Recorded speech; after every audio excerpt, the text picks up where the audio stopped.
Assalamualaikum warahmatullahi wabarakatuh. Sahabat Bawaslu, saya Cak Korib dalam podcast Bawaslu Kabupaten Probolinggo. Sahabat Bawaslu, dalam edisi ke-99 podcast Bawaslu Kabupaten Probolinggo menyajikan hal yang berbeda. Kenapa? Karena saat ini kami sedang bersarung dan santai di pagi hari dalam rangka menunggu giat selanjutnya di salah satu hotel di Surabaya, JW Marriott sebut saja begitu. Dan biasa kami bisa bincang-bincang santai ngalor ngidul. Daripada bincang-bincang santainya ngalor ngidul, mending kita bincang-bincang santai bermanfaat untuk sahabat Bawaslu semua. Kenapa bermanfaat ini? Karena sangat penting. Sahabat Bawaslu perlu diketahui bahwa tanggal 14 Desember 2022 mendatang, tinggal menghitung hari, adalah merupakan hari penetapan calon partai politik sebagai peserta pemilu atau partai politik sebagai peserta pemilu. Dan saat itu juga berlaku ketentuan bagi partai politik tersebut apa yang boleh dilakukan dan apa yang tidak boleh dilakukan. Tentunya untuk mengawal hal ini agar benar-benar sesuai dengan regulasi itu, maka Bawaslu yang melakukan pengawasannya. Tentu apabila ada dugaan-dugaan pelanggaran terhadap regulasi tersebut, maka Bawaslu dan jajaran yang melakukan penanganan pelanggarannya. Berbicara tentang penanganan pelanggaran, bagaimana dan seperti apa? Maka di sini saya hadirkan sosok yang luar biasa. Beliau adalah anggota Bawaslu Kabupaten Situbondo, Koordinator Divisi Penanganan Pelanggaran Data dan Informasi. Langsung kita sapa. Assalamualaikum. Waalaikumsalam Cak Korib. Mas Fitrianto ST. Kapan akrabnya Fitroh. Wah, luar biasa. Fitroh kembali ke suci ya. Mas Fitroh adalah Koordinator Divisi Penanganan Pelanggaran di Bawaslu Kabupaten Situbondo. Yep. Kebetulan ini kita berbagi informasi kepada sahabat Bawaslu di podcast kita ini tentang penanganan pelanggaran. Mas Fitroh, ini berbicara tentang penanganan pelanggaran, apa yang perlu kita sampaikan lebih awal ini? Ya, tentu ini kemudian menjadi sesuatu yang menarik. Kita mengawali pagi dengan sesuatu yang saya yakin akan memberikan manfaat, setidak-tidaknya pengetahuan bagi sahabat-sahabat Bawaslu ya. Betul. Nah, kita akan berbicara tentang penanganan pelanggaran, tapi jauh sebelum itu tentu kemudian ada beberapa hal penting yang juga penting untuk diketahui oleh sahabat Bawaslu semuanya, bahwa berbicara tentang pemilu sebagai sarana kedaulatan rakyat ya untuk memilih pemimpin baik di level eksekutif maupun di legislatif begitu ya. Kita tahu bahwa pemilu ini adalah ruang kontestasi yang rentan terjadinya pelanggaran. Jika pemilu ini berjalan dengan banyak pelanggaran, tentu akan berisiko pada kualitas dan integritas pemilu itu sendiri. Betul. Oleh karena itu kemudian untuk menjamin agar pemilu berjalan secara berkualitas dan berintegritas dibutuhkan yang namanya kehadiran pengawas pemilu, bukan hanya pengawas pemilu secara kelembagaan seperti halnya Bawaslu, tetapi juga oleh masyarakat begitu, yang membuka ruang partisipasi kepada masyarakat untuk ikut mengawasi. Betul. Terus terkait dengan bagaimana penanganan pelanggaran ketika masyarakat mengetahui mungkin ada dugaan pelanggaran menurut versi mereka. Ya, ketika berbicara pelanggaran berarti kita berbicara tentang satu perbuatan atau keadaan di mana tidak sesuai dengan peraturan perundang-undangan, melanggar peraturan perundang-undangan, itu masuk kategori pelanggaran gitu ya. Nah, ketika berbicara tentang pelanggaran tentu kita akan berbicara tentang sumber pelanggaran itu sendiri. Kalau kita mengacu kepada ketentuan peraturan perundang-undangan, khususnya yang berbicara tentang mekanisme penanganan pelanggaran, tentu tidak lepas dengan Perbawaslu 7 tahun 2022 yang mengatur tentang bagaimana tata cara menangani temuan dan laporan pelanggaran pemilihan umum. Nah, pelanggaran ini sahabat-sahabat Bawaslu sekalian bersumber dari dua hal. Yang pertama ada temuan dan yang kedua adalah laporan. Apa itu temuan? Temuan ini adalah hasil dari pengawas pemilu yang di dalamnya terdapat dugaan pelanggaran. Nah, pengawas pemilu di dalam melaksanakan tugas atau kerja-kerja pengawasan menuangkan seluruh hasil pengawasannya dalam satu formulir gitu ya. Kita menyebutnya biasa disebut dengan formulir model A atau form A, singkatnya form A. Isinya ini memuat tentang laporan hasil pengawasan. Nah, ketika di dalam laporan hasil pengawasan ini terdapat dugaan pelanggaran, maka kemudian pengawas pemilu membawa laporan tersebut ke dalam satu rapat yang kita sebut dengan rapat pleno, rapat pengambilan keputusan ya di dalam lembaga pengawas pemilu. Ketika berdasarkan hasil kajian di dalam pleno, hasil analisa terhadap laporan hasil pengawasan dan memenuhi beberapa syarat sekurang-kurangnya, misalkan ada 3 gitu ya, ada nama dan identitas terlapor pelaku ya kalau kita menyebutnya di dalam temuan ini, kemudian ada uraian peristiwa dugaan pelanggarannya, terus kemudian ada bukti-buktinya, terus kemudian syukur-syukur kalau misalkan didukung oleh alat bukti lainnya seperti halnya keberadaan saksi-saksi dan lain semacamnya, maka ini sudah memenuhi syarat untuk bisa ditetapkan sebagai temuan. Nah, ketika ditetapkan melalui sebuah pleno menjadi sebuah temuan, maka di proses atau mekanisme penanganan pelanggaran ini sudah berjalan. Kenapa? Karena temuan yang ditetapkan melalui pleno ini akan diregister begitu ya ke dalam formulir temuan sebagaimana diatur di dalam Perbawaslu 7 itu. Nah, kemudian temuan ini akan dilakukan proses penanganan. Kalau berdasarkan Undang-Undang 7 dan juga di Perbawaslu 7, waktu penanganan pelanggaran untuk temuan dan laporan juga ya, sebetulnya ini adalah 7 hari. Dalam hal masih dibutuhkan keterangan tambahan, maka dapat ditambah lagi 7 hari lagi, sehingga kemudian nanti jika di total ini waktu penanganan pelanggaran maksimal ini adalah 14 hari kerja. Hasilnya ini sudah bisa diketahui oleh para pihak, kita khususnya oleh masyarakat. Mas Fitro, terkait dengan laporan tadi kan temuan ya. Sumber yang kedua laporan itu gimana? Nah, sumber yang kedua ini ada laporan ya. Laporan ini adalah laporan yang disampaikan secara langsung oleh masyarakat yang memiliki hak pilih, disampaikan secara langsung di kantor pengawas pemilu atau melalui sigap lapor, aplikasi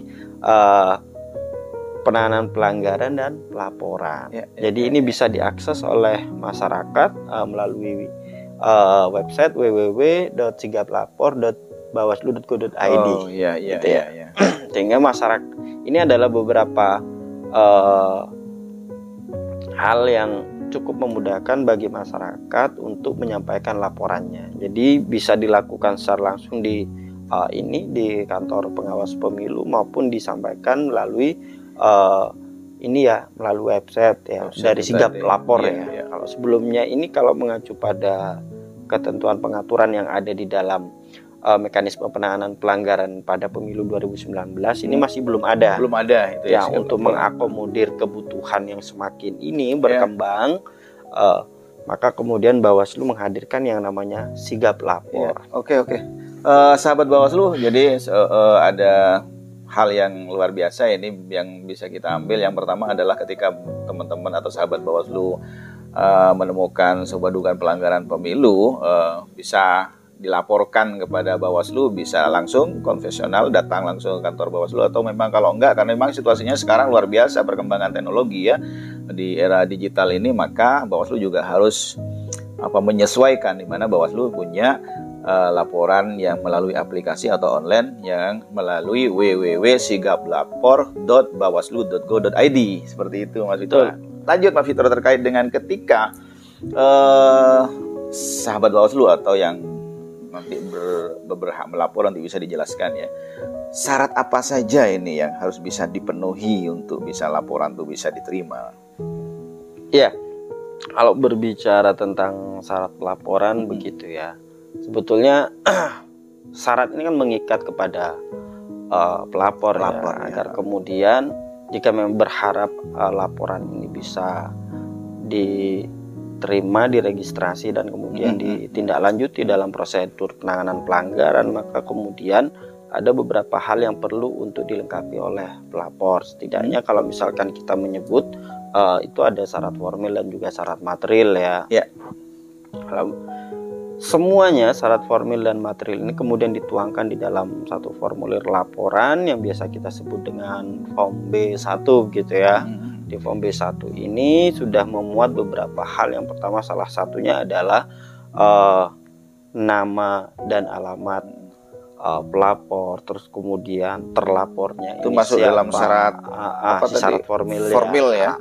Terlapornya siapa, kemudian dugaan pelanggarannya apa, kemudian kapan kejadiannya, kemudian didukung oleh bukti-bukti kalau ada saksi ya. Kalau ada saksi ini sudah memuat terkait dengan syarat formil dan material ya, kalau kita sebutnya begitu. Nah, kemudian ketika laporan ini masuk ke Bawaslu, diterima oleh Bawaslu, kemudian pelapor ini akan mendapatkan yang namanya formulir penerimaan laporan ya, atau biasa formulir penyampaian laporan ya. Nanti itu akan dibuat 2 rangkap, satu untuk pelapor, satu untuk pengawas pemilu. Nah, ketika laporan ini sudah masuk, apa yang perlu untuk dilakukan oleh pengawas pemilu? Maka pengawas pemilu ini melakukan kajian awal. Kajian awal ini dilakukan paling lama 2 hari ya. 2 hari setelah laporan itu disampaikan oleh pelapor. Apa tujuan kajian awal ini? Kajian awal ini adalah satu kegiatan yang dilakukan untuk menganalisis keterpenuhan syarat formil dan materialnya seperti yang saya sebutkan tadi itu. Ini juga untuk menentukan jenis dugaan pelanggarannya. Begitu. Jadi dalam waktu 2 hari ini pengawas pemilu ini melakukan kajian awal. Hasilnya yang pertama, laporan yang disampaikan oleh pelapor memenuhi syarat formil dan material. Kalau sudah kondisinya seperti itu, maka kemudian ini diregistrasi oleh pengawas pemilu.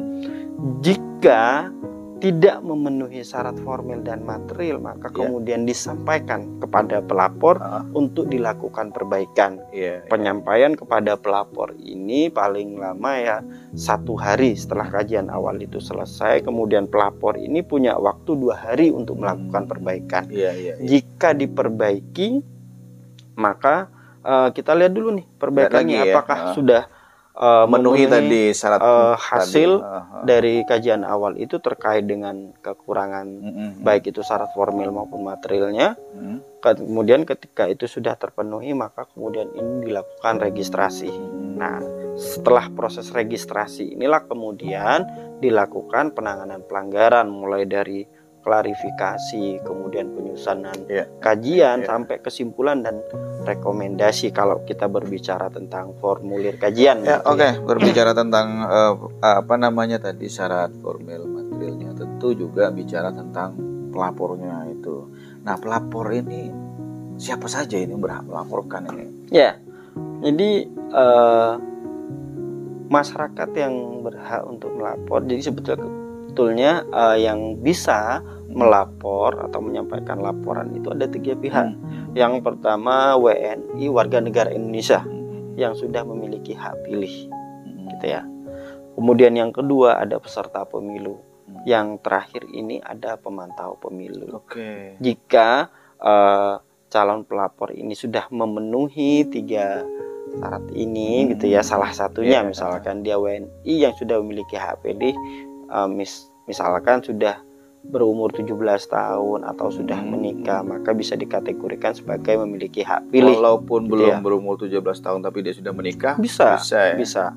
Termasuk juga WNA, nggak bisa ya WNA? Kalau bisa. WNA tidak bisa, bisa karena jelas di dalam baik itu di undang-undang maupun di dalam Perbawaslu 7 tahun 2022 yang dapat melapor itu warga negara Indonesia. Gitu ya. Jadi kalau misalkan dia warga negara asing nggak bisa. Ya. Gitu ya. Nah, lanjut tadi yang kedua tadi yang terkait dengan peserta ya. Ya, peserta pemilu. Ya. Peserta pemilu ini jadi kalau berbicara tentang peserta pemilu, di dalamnya ada partai politik, gitu ya. Ada partai politik, ada pasangan calon, dan juga ada calon persorangan, yakni DPD ya, Dewan Perwakilan Daerah, gitu. Masuk ya anggota legislatifnya. Calegnya masuk ya, termasuk istilahnya. Yang memantau terakhir. Yang terakhir adalah pemantau. Pemantau yang dimaksud ini agak berbeda dengan pada saat pemilihan ya. Kalau di pemilihan itu pemantau itu terdaftar di KPU. Orang menyebut pemilihan pilkada gitu ya. Pilkada gitu ya. Oke. Kalau kita biasa menyebutnya pilkada, kita biasa menyebutnya dengan pemilihan gitu ya. Kalau di pemilu ini pemantau adalah mereka atau lembaga gitu yang terakreditasi di Bawaslu, baik Bawaslu RI maupun Bawaslu provinsi dan juga di kabupaten kota gitu. Wah, luar biasa. Berbicara tentang penanganan tadi sampai kepada syarat formil material, kemudian siapa yang berhak melaporkan sahabat Bawaslu, kemudian selanjutnya ini bahwa sahabat Bawaslu ketika kita sudah proses penanganan pelanggaran perlu kita tanya nanti kan ada semacam kemana saja pelanggarannya, apa saja kan, berbicara tentang jenis-jenis pelanggaran. Ya, Mas Fitro. Penting untuk diketahui oleh sahabat Bawaslu semuanya bahwa ada beberapa jenis pelanggaran yang diatur di dalam Undang-Undang 7 tahun 2017 tentang pemilihan umum. Mengetahui beberapa jenis pelanggaran ini akan menjadi modal awal bagi masyarakat atau sahabat Bawaslu semuanya untuk juga ikut berpartisipasi ketika misalkan nanti dalam penyelenggaraan pemilu pada setiap tahapan menemukan adanya dugaan pelanggaran untuk melaporkan. Nah, jenis-jenis pelanggaran di dalam ketentuan pemilihan umum ini ada beberapa ya, ada 3 dan 1 tambahan untuk undang-undang lainnya. Yang pertama ini ada jenis pelanggaran administrasi pemilu. Kemudian yang kedua ada pelanggaran etik ya. Yang ketiga ada tindak pidana pemilihan umum, dan yang terakhir seperti yang saya sebutkan tadi sebetulnya tidak termasuk di dalam pelanggaran pemilu, bukan pelanggaran pemilu tetapi pelanggaran terhadap ketentuan peraturan perundang-undangan lainnya, atau yang sederhananya kita menyebut itu sebagai pelanggaran hukum lainnya. Nah, di pelanggaran pemilu yang pertama, pelanggaran administrasi pemilu gitu ya. Ini adalah pelanggaran terhadap mekanisme, tata cara dan prosedur administratif pada setiap tahapan penyelenggaraan pemilu.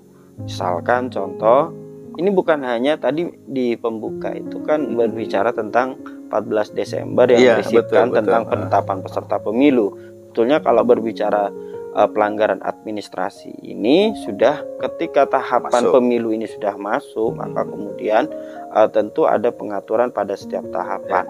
Contoh misalkan pada saat tahapan pendaftaran, verifikasi dan penetapan calon peserta pemilu tahun 2024. Di dalamnya ada mekanisme tata cara dan prosedur yang mengatur pada setiap tahapan itu. Ketika terjadi keadaan di mana terdapat ketidaksesuaian